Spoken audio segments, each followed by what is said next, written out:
Hi guys, so just quickly today, just what I want to go on here and just say is basically that when it comes to your health and fitness, there should be more based on basically what's going to fit in with you and what's going to work for you, rather than basing your start point off what others are doing and how basically they're looking right now. Okay, it's long-term sustainability is achieved through doing things consistently well. And what I've noticed in the past with clients and what I've noticed with myself is that what helps when doing things consistently well is enjoying the process and making it part of your lifestyle and not finding it a chore. So there's one problem that I'm finding with a lot of people at the minute through messages, just through seeing things on Facebook is that they start depriving themselves of foods that they love and enjoy. They start going extreme with exercise or doing pieces of exercise that they don't particularly enjoy, etc. And all that's doing is feeding the negative loop cycle as if it were. So it's basically just inevitably going to put them back at square one. So when it comes to food, okay, let's touch on food first. Why not be really open to the foods you eat and try and introduce the foods that you love and enjoy, okay, and see how you go with that, okay? If you are doing things for the long term, if you've got your long-term interests at heart, why not introduce the foods that you love and enjoy in some capacity to mean that you enjoy the process more and you don't find it so much of a chore, and see how that goes. If results don't happen the way you want them to happen, if the foods you eat start to cause you problems, then by all means that's when changes need to occur. But by you depriving yourself of things that you enjoy, that in itself could potentially run the risk of you rebelling and going back to square one.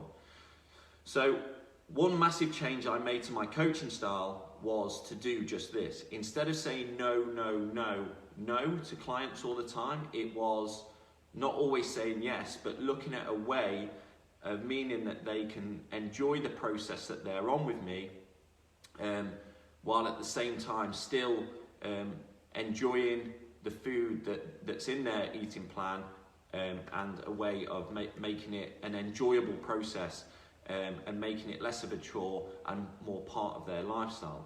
Now, the percentage of results I see with my clients now is far higher than what I saw when I was a no coach, I call it. So when I was constantly saying no to clients, guess what? The percentage of results I was seeing with my clients was an all-time low. Why? Because they weren't adhering to the plan set. Why weren't they adhering to the plan set? Well, it was because they didn't find the process enjoyable. They found it a chore and it didn't fit in with their lifestyle. Whereas I'd like to think now with my coaching style that what I prescribe for them fits in with their lifestyle, although they still need to make a few changes.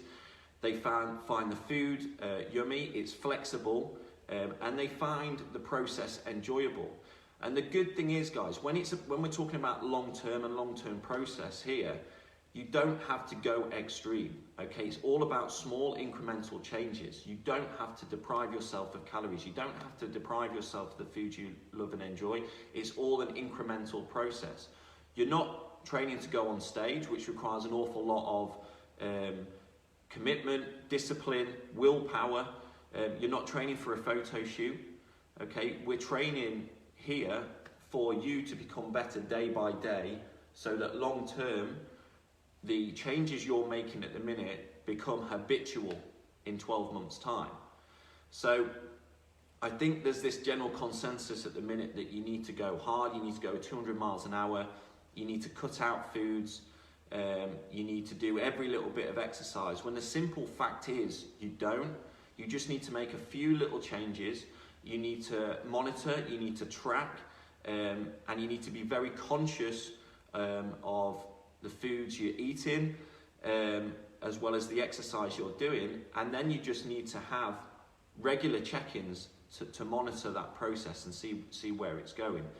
So if you're one of these people that keeps starting something, okay, goes fairly extreme with something, and then loses the motivation and then ends up back at square one, then I would recommend kind of this approach, okay? Stay flexible with your approach, make small changes week on week, still make food yummy, still include the foods that you love and enjoy, but track what you're doing and be conscious of what you're eating, and then find a form of exercise which you love and which you enjoy and that you know you can maintain long term, and see how you go, see how the process you go. Once you've started, once you've built some momentum, once you've seen some changes, then you'll be in a better position to determine where to go from that point of view. Okay, but certainly starting off at 200 miles an hour, depriving yourself of every food, giving yourself every bit of exercise is not the way to go for long-term sustainability. Cheers guys, have a great Sunday.